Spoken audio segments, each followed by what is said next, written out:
Good morning, everyone. Nice to see you.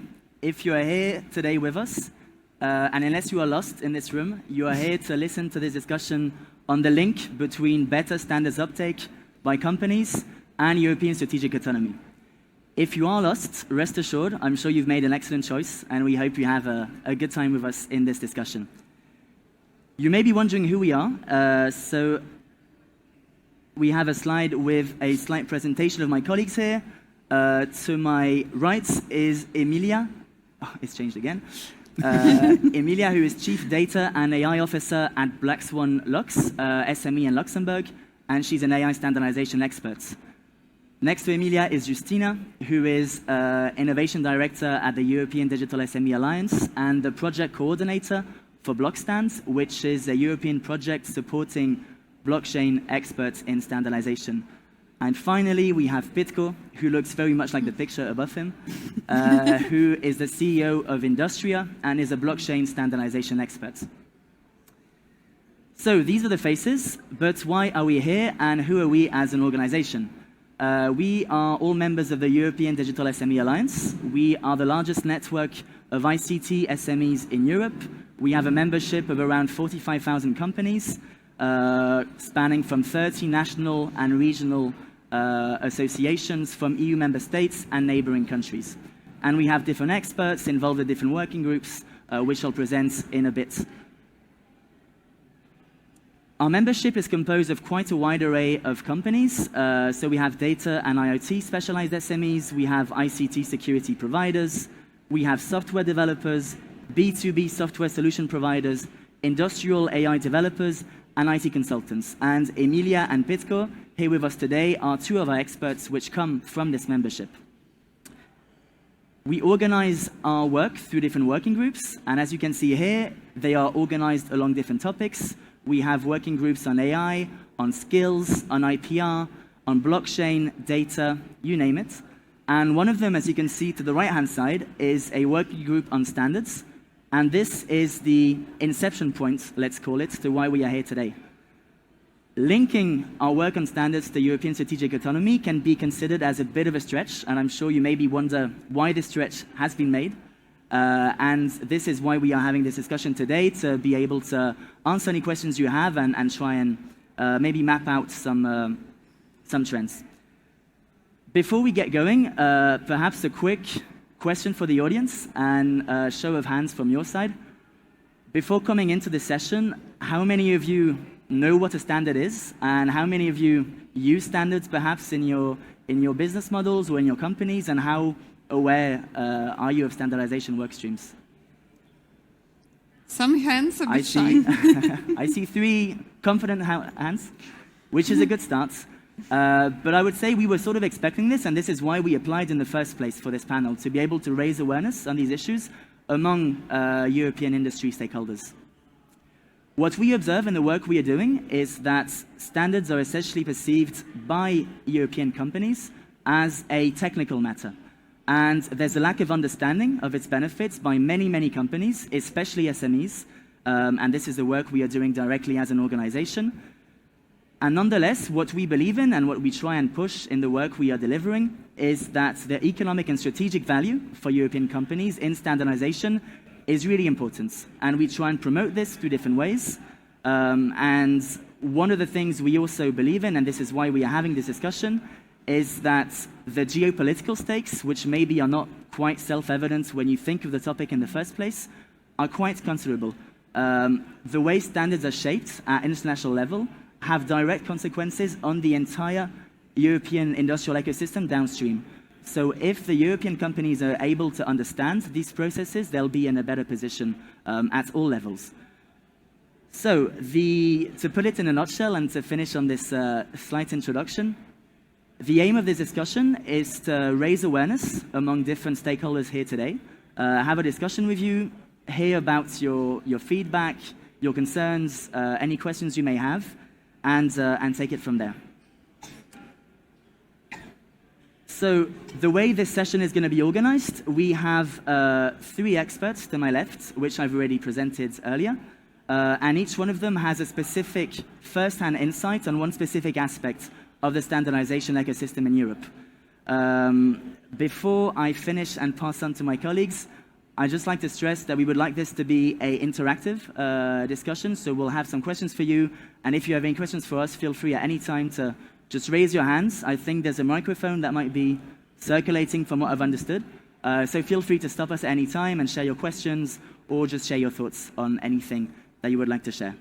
On this note, thank you very much. I hope you have a nice time, and thanks for your attention. Okay. Good morning. I hope you can hear me. First of all, I'd like to thank Alex for the introduction. Oops. Ooh. This was quick. I can start, if that's okay. Oops. Okay. Okay, perhaps Good. I need to stand up a bit. Yeah. Ah, here it is. Okay. First of all, thank you very much for organizing this fantastic event. Thank you to Digital SME Alliance for introducing us and inviting us first to the event. My name is Petko Karamochev. I manage a company which is called Industria. We have our own product which is called Programmatic. I'm going to not advertise the product, but to tell how it works within the context of the standardization and why standardization is important, not just for us as a small and medium organization. As a matter of fact, we are roughly 50 people with teams in, as you can see, London. Probably not a preferred slide for beginning at the moment due to the fact, but I'm quite sure the Brits will be back at a point of time in the EU. And another team in Sofia, plus a highly distributed team across Europe. Now, I'm going to discuss with you the importance, the challenges, and the role of the blockchain technology. And first, in the same manner, I would like to ask you who from the audience understands and knows what the blockchain technology is and what it does for the businesses. All right, okay, cool. Okay, so many of you might have heard about the Bitcoin and consider the blockchain technology to be similar with the Bitcoin. Yes, in a way, Bitcoin uses blockchain, but we are not using cryptocurrencies. We are using the technology to make good, not to deforest and like burn a lot of fossil fuels. We are using the technology in a completely different way to be able to connect and create trust in between various organizations in a very decentralized and SME-friendly way, not in a centralized, the old Facebook and Google and other big tech firms way. It is very important in Europe. As you know, the backbone of the business in Europe are SMEs. This is in both in terms of numbers. We don't see large organizations, that large, like in the States and in China, and would like to keep it the same way. But the way to do it is through decentralization, which is trust and the promise of the blockchain technology.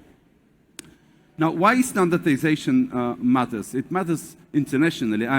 As part of the introduction, I'm part of the International Standardization Organization, which is not a European one. And we see a lot of friction. We see a lot of difficult consensuses being made.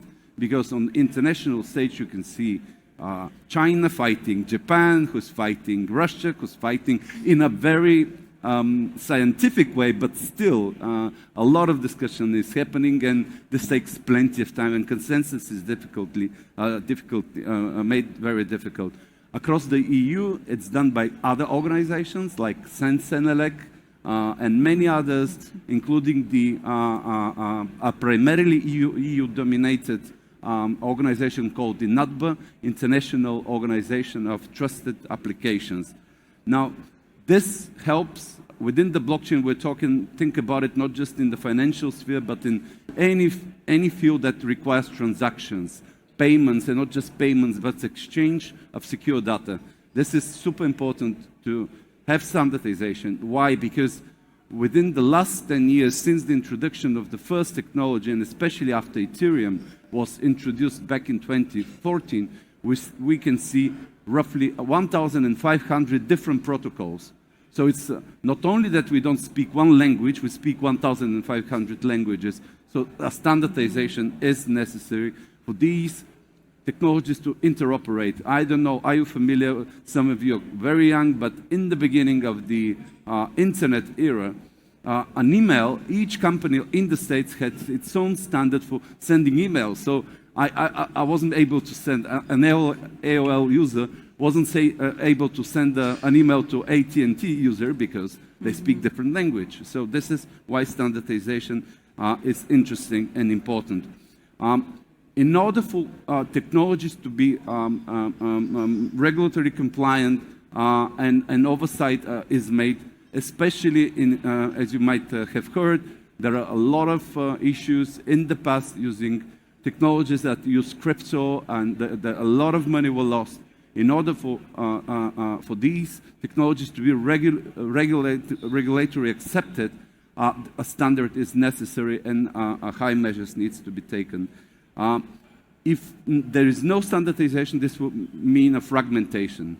This means that each, you won't be able to, you will have, say, 1,500 plugs, and you won't be able to charge up your phone. You need just one in order for, to do it. Now, what are the major challenges at this stage? Various countries have various regulatory environments. Now, I know that I've said that crypto is different to blockchain, but at the same time, they're intertwined, they're interconnected in a way for some of the protocols. Good news is that European Union is slightly ahead than the United States and very much ahead of China, because China said this is a banned technology, as blockchain is good, crypto is bad. Europe has a regulation already in place, which is called, somebody call it MiCA, somebody call it MiCA. I wouldn't go into details about it. Of course, you can read it after on, but it's good that we already have a standard for all across the 27 nations. Before that, every single country has its own standards. There were technical disparities with the evolving technologies. There were concerns over privacy and data protection, and this led to higher initial costs of implementation and expertise. So SMEs in Europe could benefit extremely from the implementation of the blockchain technology, not just SMEs, but individuals. I'll just give you an example. If your kid is studying, say, in Poland, and the kid wants to continue the study in France, you need to do an official translation of the diploma, you need to do the apostille, you need to send it via secure mail, which takes time and efforts and money. Not to mention the business. Although we are part of the same family, we're still different because there's a local regulation. A unified technology might deliver exactly the same trust in between the different nations, especially if it's well regulated on EU level, which is currently in a process. Now, I'll be very short with the other slides because I don't want to take a lot of time. An interesting opportunity is the implementation of the so-called smart legal contracts. Now, probably you've heard about smart contracts, but the legality of the smart contract might mean that at a later stage, we'll be able to sign a digital contract, and digital only. I don't particularly mean a DocuSign contract, just a PDF which is scanned, which is the same old file, although it's on a computer system. It's not digitalized. It is electronified. A digital contract means a contract that first only and exists in the digital world. It cannot be deleted. No hacker could change it because of the fact that it uses a serious cryptography technology behind it. No hacker could make changes. Not even your own employees would be able to change it, not to mention the other sides of the contract. So it's going to be valid within the next couple of years. I must say that EU is slightly behind the digitalization of the trade documents, and this is where the UK and Singapore are leading the way at this stage. China is coming at the second. So perhaps soon we will need to be able to provide such such documents. They will drastically reduce the number of disputes We've seen many different cases with different versions of contracting that could vary among the different parties with the difference of tens of millions, which goes directly to court. Not to mention if this happens on a European level. Okay. Now, Petko, can I ask a question? Yeah, please go ahead. Sorry, moderator, no, go can ahead. Would it be possible to do smart contracts without having standardization in place?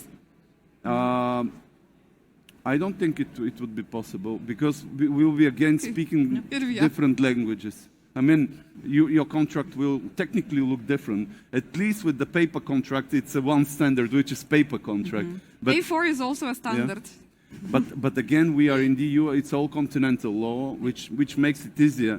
If it's a cross-border law, like, for example, a case, a judicial precedent, a case law, and European law, now that this might need a different legislation. Now, obviously, we need legal recognition across jurisdictions. We need to find a way to prove the judges that they're not going to see computer code, because no judge will be able to make a decision based on computer law, and we don't want to turn programmers into judges, just simply because they're not fit for this job. But we need to be able to provide a good front end towards these contracts, and this might really help EU and Europe in general lead the way. At the point of time, there will be a combination of hybrid and smart contracts, so we need to be able to prepare for such a transition. Okay, an important part would be the implementation of the digital euro at the later stage, which might mean that if contract is executed in a professional manner, then a transaction in digital euro could be done in an extremely fast way, which will reduce delays with, say, probably 90% payment delays, which is a big problem. There's a kind of a second economy which is happening currently in the EU. A lot of intercompany debt has been created in the last few years. I mean, I'm talking hundreds of billions of euro. Come on. Okay. Some conclusions and recommendations. Standardization is a very painful process. It takes a lot of time. It's always after the technology. A computer scientist does what they want. They can work overnight. Standardization experts need to have a consensus among them. They discuss over time. But when a standard is created, then it automatically is applied on governmental and on a big organization and on SME level. Investment in blockchain education, just like everything else we've heard during the conference, is necessary as an emerging technology. This is why there are many initiatives. I'll just give an example, which is called Chase, which is a project that we participate in regarding training in young professionals in this technology. Real-world testing is necessary. This is why a project called EBSI, which is European Blockchain Service Infrastructure, exists, and it's now already in production.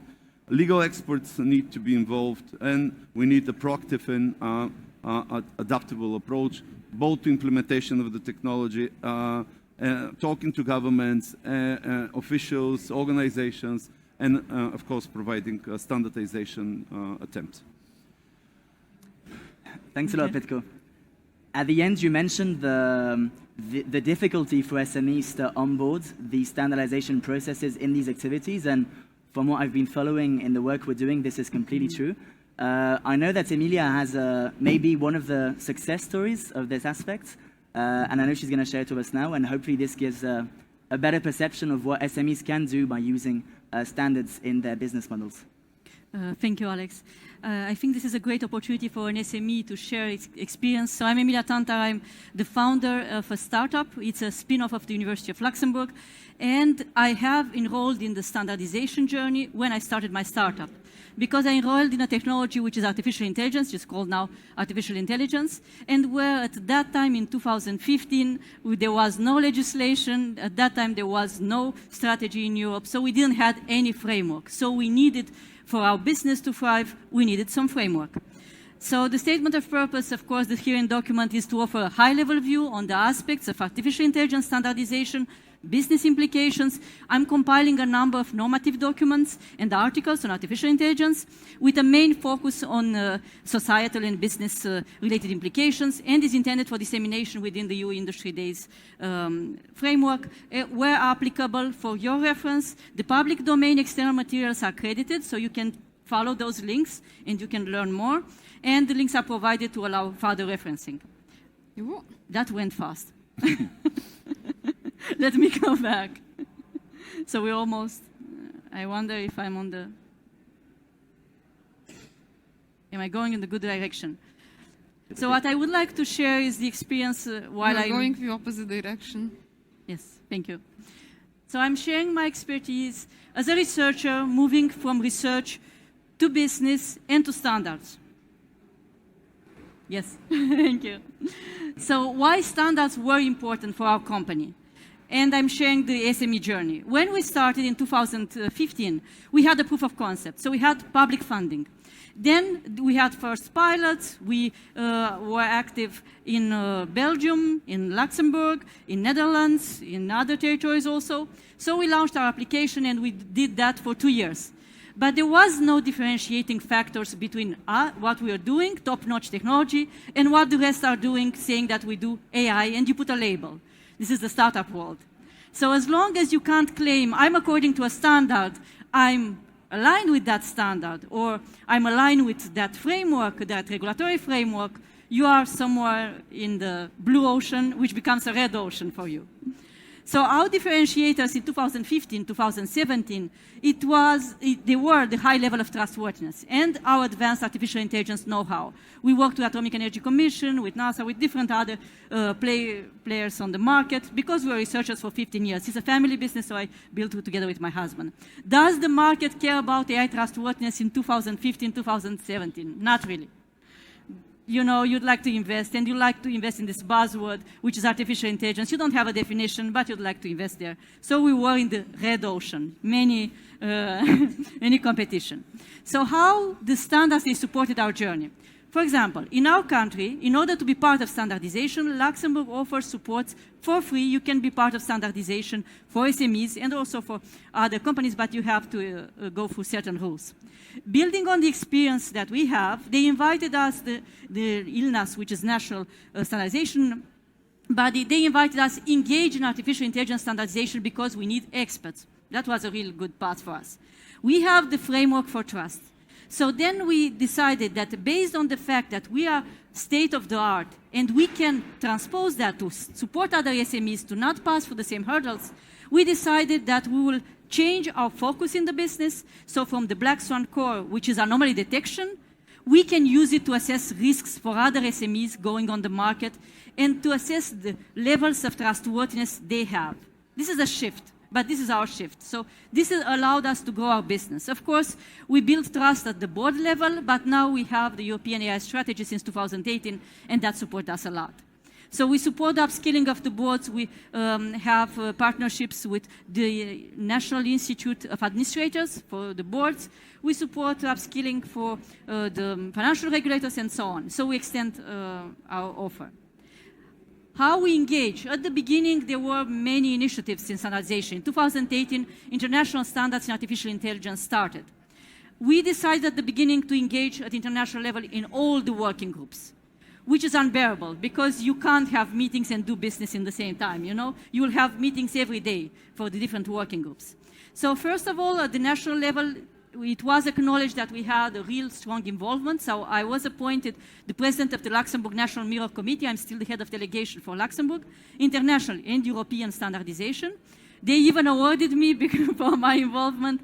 I got the ANEC prize for 2021 for the best involvement in standardization. I was not aware, but that was that was the case. And then we decided, let's focus. At the European level, we have a legislation. We have the AI Act, which is upcoming. What will be the standards which will support that engagement? And according to, if you search on the EURLEX, on the European Publication Office site, you search European standardization, there is a law from 2012 which says European market and European legislation takes the technical specification from European standards, from CEN, CENELEC, and ETSI. For artificial intelligence, it's only CEN, CENELEC. I got support also from Small Business Standards as representative, and from Digital SME Alliance. They always keep us informed what happens next, and the initiatives like European Observatory of ICT Standards. And at the international level, again, I have the head of Small Business Standards representative, and I'm representing also the small country of Luxembourg, where we have an equal right of vote like any other country. Small country, but there we are equal. At the European level, it's a proportional representation, so smaller countries, they have the right of vote, which is smaller. But we have also the SBS head. The geopolitical importance of using standards. The new legislative framework of the AI Act, it brings also the need of compliance. I'm also the convener at European level of the conformity assessment. I was interested in the topic, so I evolved on that. We have 160 European experts from different stakeholders. You should know that standards, they are developed by industry. You have researchers coming and other societal stakeholders, Annex 3 organizations, ANEC, ETUC, and SBS. And we have the Digital SME Alliance, which is represented, which have the right to comment. But the standards, they are developed by industry. What does it mean? Big players on the industry, they will give the best practice they have, which for the 90% of the companies which are in Europe, which are SMEs, can't be unaffordable. So this is keeping a reasonable cost for us. We focus, as SME, we focus on conformity assessment. What will be the cost of being compliant and reaching, for example, certification according to the AI Act? And having the EU standards of practice scaled at international level, this ensures that we keep the competitive advantage. Now there is a strong push, and let me see if I have this. There is a strong push, of course, to have standards at international level, but high-level standards. The big players in the industry, they would like to have high-level standards without the technical specification, how to do testing, what are the benchmarks, and so on. Because like this, they have their additional services. For an SME, the standards, they need to be inclusive. So this is what we are doing with Alex there and Andrea from SBS. We are, I would not say fighting, we are supporting the cause of SMEs, of the 90% of the companies which assure the European resilience, by supporting usable standards, operational standards, which will be complete, so which will not require additional consulting costs for SMEs. So my takeaways are engage in standards to observe whatever is your area, what happens there in standards, because they can support legislation. So they are not, let's say, innocent as you think. And then you need to find your own path in your area. There is no unique path, but think national level, European level, international level. And that would be all on my side. Thank you. Thank you very much, Emilia. Oh. And I can say from working with Emilia that it's always a pleasure taking a fight alongside Emilia. And I think you can see from the passion she has that she is very involved in all of these dynamics.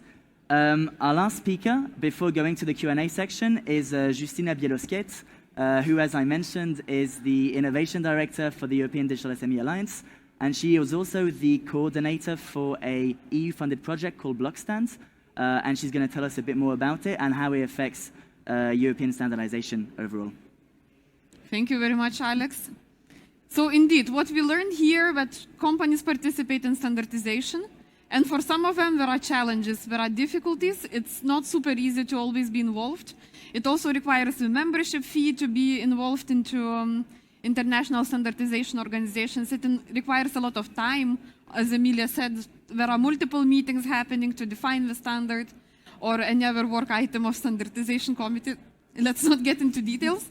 So companies need support, especially small companies need support in doing that. And Blockstand project is one of them that provides support. So we have different goals here, but I think what's interesting for the audience is that we support industry representatives as well as researchers to be able to participate in international standardization. In this particular case, it's on blockchain, but we do have more activities in other ICT standardization areas and also beyond the ICT sector. So if you have questions on that, on how to get involved, how to receive the support, we are also here for you, so we can talk about that even after the panel. But the idea of Blockstand is to support the participation, and I will explain a little bit in the next slides how we do that. It's just important to say that we don't do this alone. We work with NATBA that Petko already mentioned, which is international organization on blockchain. We work with Small Business Standards and UNINFO, that is standardization body in Italy, on this project. So one of the main ways how we work and what we deliver here is that we create a community of blockchain standardization experts in Europe, be them from SMEs, be it from larger industry companies, be it from research and academia, but all the experts in our community are European experts. Together with these experts, it's not only participation in standards bodies, but we do a bit more and beyond that. So we are delivering a lot of different content that you can find with time on our website. We just started a few months ago. So for now, we don't have yet many things developed, but in the next couple of months, for example, you will be able to find the repository of standards that will look at all the standards that are related to blockchain and are out there, which is a difficult mapping job. And we will have various reports and roadmaps, also examples of how standards are applied in industry, in companies. So if you want to learn a little bit, okay, what's the standards, what's that in practice, we will have use case studies and all these things available on Blockstand website. So what we do with experts, we have 400,000 euro to support our experts. We will have 30 to 40 experts in total. So we start an open call that is available for anyone in general public. This first call started in August 2023, and every couple of months we have a cutoff date. So we check applications almost on a rolling basis. Every 2 months we check who applied during the 2 months, and we check the feasibility of application according to certain requirements that you can find in the website, and then we provide financial support for the experts. What experts do, they participate in standardization committees of their choice related to blockchain, and they deliver reports on what is happening on the committee, some kind of guidelines or articles or blog posts for wider public to understand why is it important, what exactly is going on, what is the European take on that. We also do the case studies, for example, saying this is the standardization work happening, this is how it applies in industry. So we have some use cases already that are being developed by the first experts that we chose that are linked to blockchain standards and sustainability reporting that many companies in many industries are now have to do based on EU legislation. We work with digital product passports, with DPP, scary abbreviation that I have. We work with citizen participation in energy transition, for which you can use blockchain technology, and to do that you need standards. So this is a concrete use case of how standards can be applied, and our experts prepare explanations and use case studies on that. So this is just some examples, but you can see already from the list only the first experts first month, but a lot of different topics are being covered through the work we are doing. And the next cutoff we have on 15th, in case anyone here had some not brave hands saying, I know something on blockchain, something on standards, maybe you want to work with us on that. And how do we do it in international standardization? So first, as you saw in the other slide, we provide financial support. So we involve experts really in technical committees and working groups. TCVG, I know you see this horrible shortened forms here, but we involve experts in participating in different working groups, technical working groups. And that's extremely important because only in International Standardization Organization there are 12 working groups on standards. Not all of them have many European experts participating, you know, Petko. Some of them have more, some have less, and it's really, really important that more of us and more of our companies are there to influence the work that is happening there. And working groups are different. Just on blockchain, specific technical committee on blockchain, there are different working groups on interoperability, cybersecurity, use cases, and so on. So really a lot of work going on that needs to be addressed with our experts on it. The other important thing that we do is not only supporting experts, letting them in there, getting reports from them and forgetting.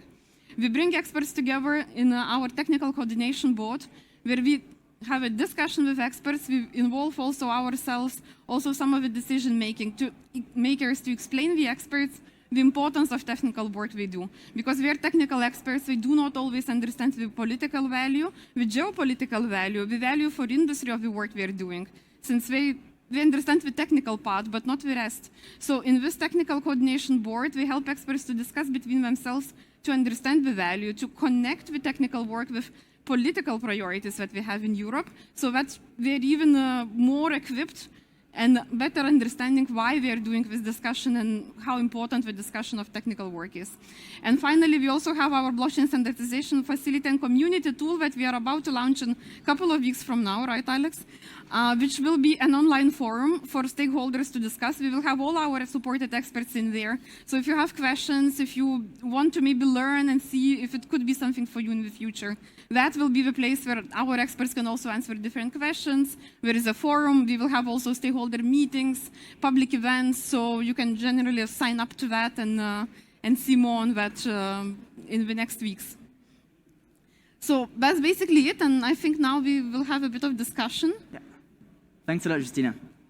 And I think the last two presentations especially have been able to shed a bit of light on the benefits and also the means which are out there, whether financial means, support by European organizations, which can maybe help either some of you here today to get engaged in these work streams or other people you know.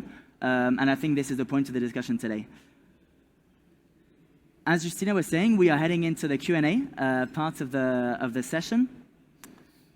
After hearing these presentations, do you feel a bit more confident on the use of standards in your companies, or No. do you see any more value than you did 25 minutes ago? Kinda. There's still some work to do, still some work to do. It's a process, it's a process. What is this? Yeah, maybe. Sorry. Okay, in that case, I have a question for my fellow panelists. Obviously, this place is a good occasion to raise awareness among the stakeholders who are here present. As we know, the people that come to the e-industry days do not necessarily reflect on all of the industry stakeholders we have in Europe. We've heard some advice from some of you on how SMEs can pick up standards in their companies. Is there maybe one thing you would line out as the most important one, just one, that you could clearly explain to our audience and that they could potentially take back with them when they go back to their home country and to their companies and try and implement it in their companies? Perhaps, Petko, if you want to I can provide an example.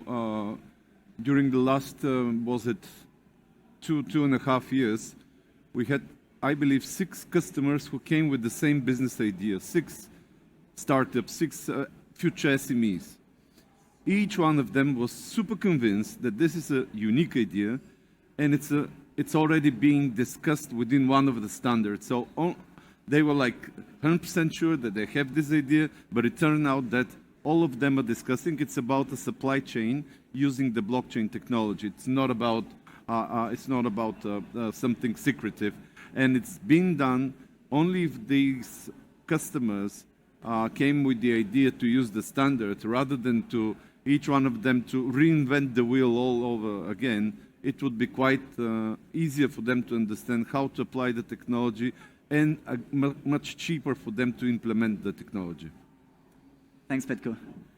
I don't know if Justina or Emilia have any other insights Just to on make this? sure, is it about why SMEs should use the standard? Yes, and maybe one tip which will make it, which would facilitate this implementation. The implementation of the standard. Yeah. Okay, that's a difficult one because I'm not an SME. But what we hear from our experts, I would say the most important thing is the first step, because once it's a bit of an investment to understand how this works and so on. But the most basic standards that I think maybe some of you in the audience know, for example, on cybersecurity standard, if anyone needs to make sure that you are cyber secure, it's 27K ISO standard family. Many products in Europe nowadays, software but also in hardware, need to use the standard. Any standards on quality management. So anyone who has a company probably knows ISO family 9000. These are like the most widely used standards in the world in more than 170 countries. Companies, big and small, even organizations, NGOs use the standard. So these standards help to very easily for the company to understand how can they show to the customer that they are compliant, that they do deliver the product that they say they do, that is of good quality, that is cyber secure and so on, or as you said, trustworthy one, right? Yeah. So an easy tip of how to do that. Maybe 2 tips. Can I do 2? So one of them is don't be afraid and make the first investment, because yes, it takes a bit of effort to understand what the standard is, how to apply, how to be compliant. It might cost a little bit to get certification and so on.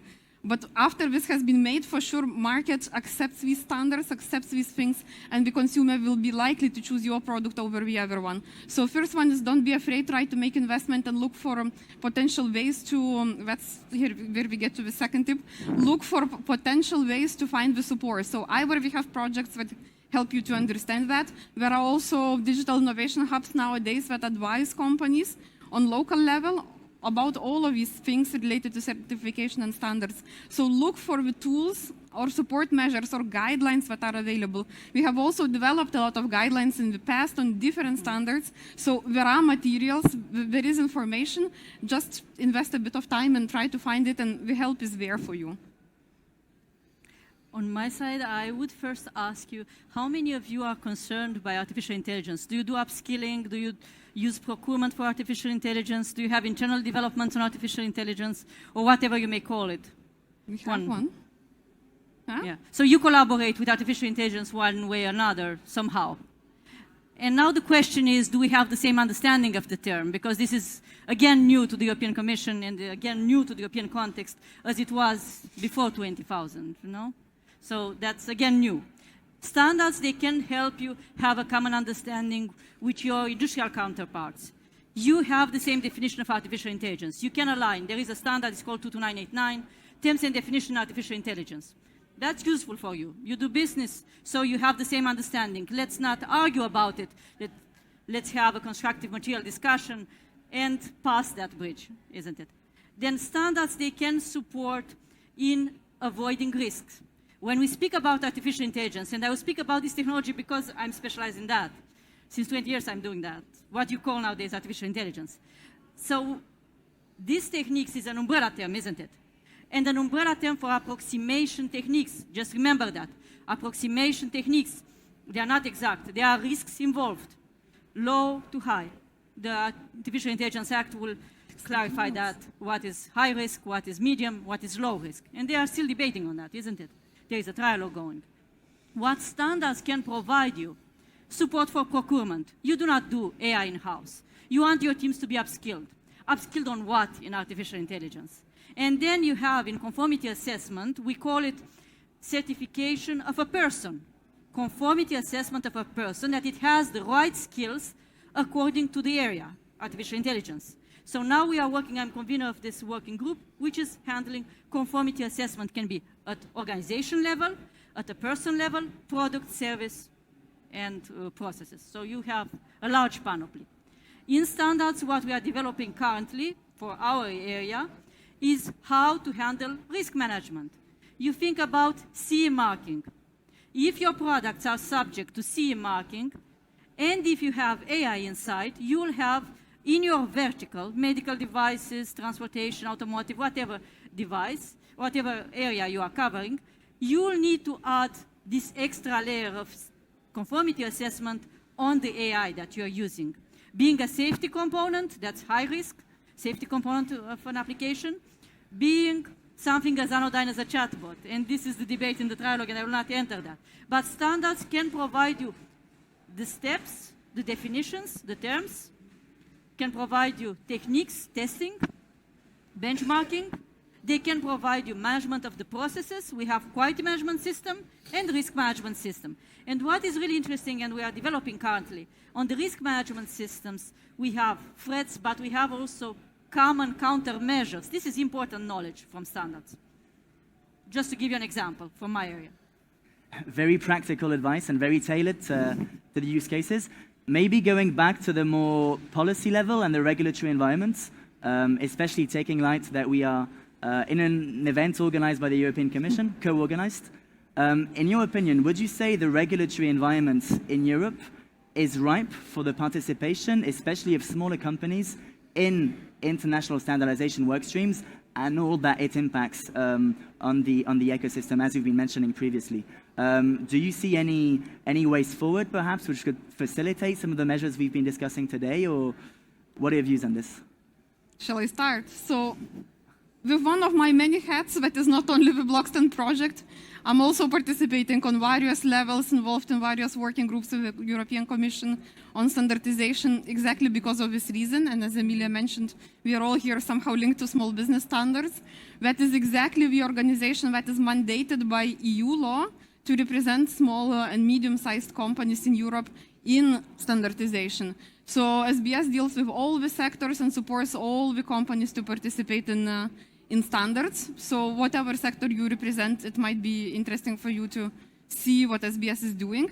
So as such, the EU law quite well tries to support the representation of underrepresented societal groups and also SMEs. Of course, there is always a lot that could be improved or could be done to even more reinforce this participation. Of course, it's always financial support, because experts do not come for free. Experts do not wait for opportunities and waste their time for nothing. It's clearly obvious. So the more financial support all the time, the better it is. But I think even more importantly is exactly what we are doing in Blockstand as an example. And this is something where I think we still need to do a bit more of effort. Is somehow coordinating and putting together the experts so that we could share the experience and we could also discuss how we can support each other in doing this. Because it's a difficult job. Like, I am a female, I'm not even technical, and sometimes I need to deal with all of this. And it feels very scary when you come in between of hundreds of people that usually are just doing this full time, and you represent small players, SMEs, right? You know how this feels. And you feel like you are one tiny voice speaking in all of this big audience of people who are full-time paid to do just this. And you feel like they might know better than you, and you feel a small SME, right? Even if we speak for the voice of hundreds of them in Europe that employ more people than big corporations, it's still not an easy task. So I think what is needed is coordination, support for these experts to work together, to speak together, to coordinate the effort so that none of them would feel like a tiny voice in between of big companies. I would continue from what you just said. How standardization works for some of you which are not familiar with that. At the international level, you have experts which are mandated. So a big company will have several representatives in several different countries. It's a multinational, it doesn't represent European interests, but still they have many European representatives. And that means at the international level, the European voice are heard, of course, but how many of the small business, which represent 90% of the companies in Europe, are heard? If you take the voting right, you have several countries. So you have multinational which have 10 representatives, 5 in Europe, 5 in other territories. And then at each national level there is a position, and that position will be supported by the ones which are engaging, through the time they are spending, through the effort they are putting, through the budget they are given, isn't it? And that means that at the international level, it is really hard for an SME to support its voice. Of course, we have small countries, and we have countries which are in Europe, which are supportive of SMEs. And when we try to create at the international level a group of interest for SMEs, let's say, an issue in Europe, maybe in some others like Australia, but not everywhere. There is an interest to have SME represented and to assess how much they are represented. And then I would go, we have an advantage in Europe. There is this law which says that European legislation is based in EU standards. So we still have the capacity of developing European standards. Although we are following, we have the Vienna and the Frankfurt Agreement between the ISO and the CEN, the CENELEC and the IEC. These are agreements that say that we adopt international standards. 70 to 80% it happens in practice. But let's not forget that 20%. Let's not be only followers. We have some values that we protect in Europe. We have the business values, and trustworthiness is one of them. And resilience is another one. And how do we support that concretely? When we see that international standards, they are loose, they are generic, we can intervene, and in Europe, we can ask for adoption with adaptation. This is something that we always forget. We should always follow because we want to have a place in the international market. But why don't we think that we can start in Europe and then push it at the international level? If the technical specifications, they are sound, there is no reason that technical experts will say no. Of course, they can debate it. And one thing in standardization that requires a lot of effort is you make a proposal. It's not like a scientific proposal. You get reviews and you are accepted. You need to be there at each of the meetings that will discuss that standard. If not, that proposal will be not supported, so it will be removed from the standard. This is new. I learned it by doing it. But I think it's really important for your industry to see now many of the standards will be adapted to the new technologies like artificial intelligence and blockchain. And this adaptation will affect you, because I will take an example from the automotive that the experts in my group just raised. We have 26262. This is a standard used for risk management, isn't it? Safety. And this is now let's say, overseeded by a pass, which is ongoing, 8800. So the standard changed, but what changes for you? If you are in that industry, the tests that you need to have in order to be on the market, they change. So be careful about what happens in standardization. There are new requirements also for you, especially if they come at the European and then at the international level, they will affect you. That's a cost for your business, just a practical example. Thanks a lot, Emilia. And just bouncing back from the points you were making on the lack of coordination between SMEs and international technical committees as compared to bigger organizations, one of the initiatives we are trying to take up with our organization, Digital SME, is specifically to get in touch with other SME organizations outside of Europe to be able to expand this coordination work and be able to level up the impact that we have at international level. Justina, I see you were writing many notes. Did you have anything else to add? No. All good? Okay. In that case, do we have any open questions before the end on any specific points, whether very technical on blockchain, AI, standard 8225, or something else you were mentioning? Yeah. Yes, go ahead. It's coming up.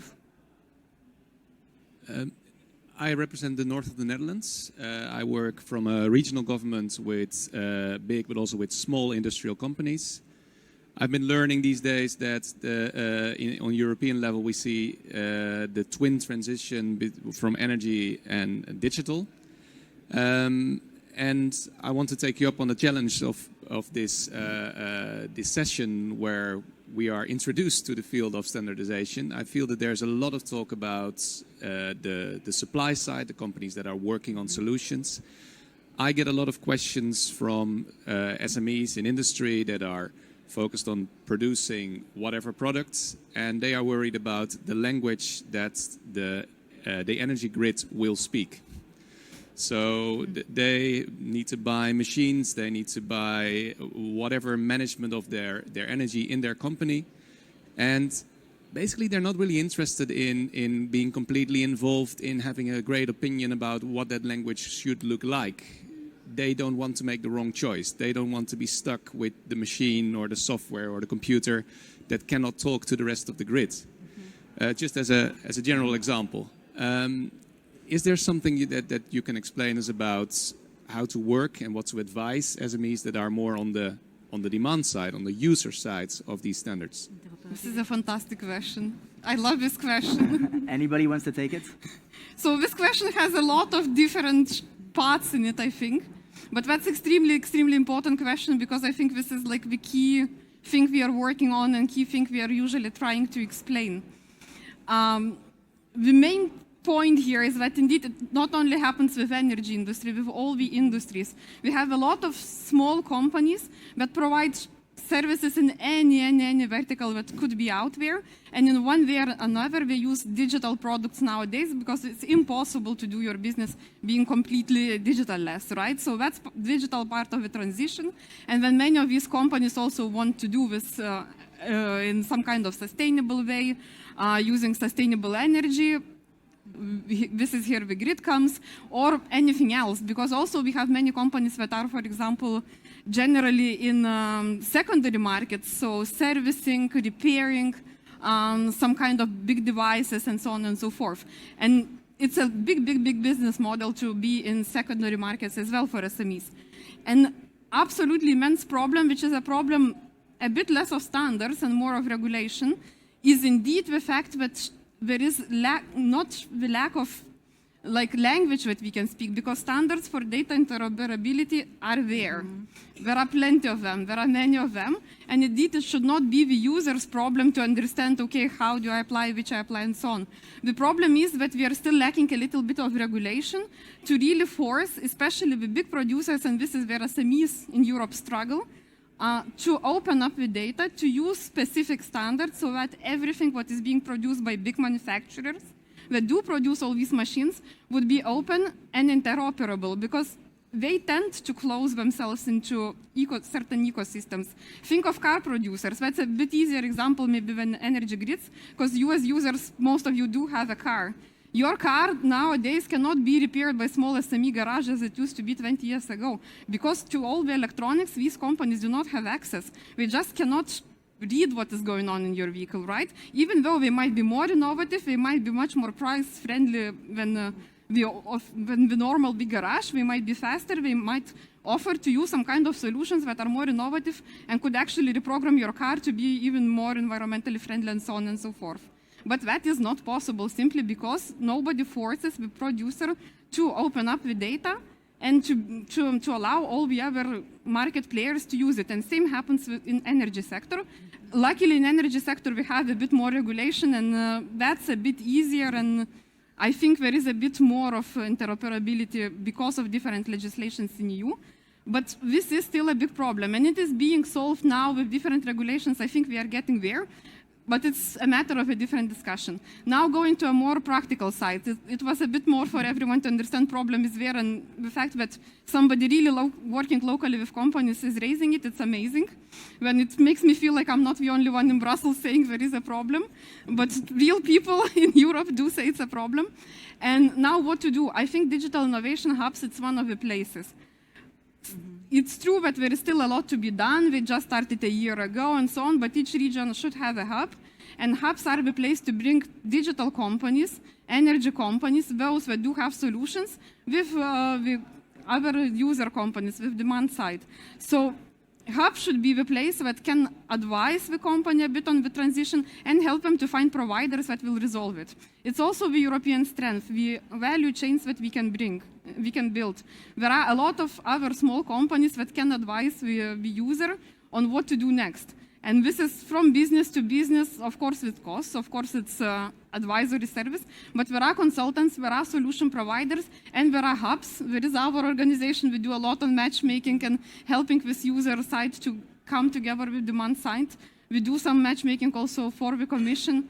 There is an EN network that also does a lot of this type of matchmaking, also EIT organization that does this both in energy sector and in digital, that could help to these final users find some kind of advice and other companies that could offer solutions for them. It's also a matter of skills transfer, right, and knowledge transfer a little bit. So all these services are there, and digital innovation hubs and other organizations are actually demanded to provide it. Thanks a lot, Justina. It was a lot. And thanks again for the question. We're sadly coming to an end. Thanks again for your attention. If you have any questions, whether regarding our organization, the support you can get in the standardization work streams in Europe, feel free to come to us either now, over lunch, later in the day, over cocktails. We'll be there and we'll be happy to talk to you. Thanks a lot and have a nice day. Thanks to you.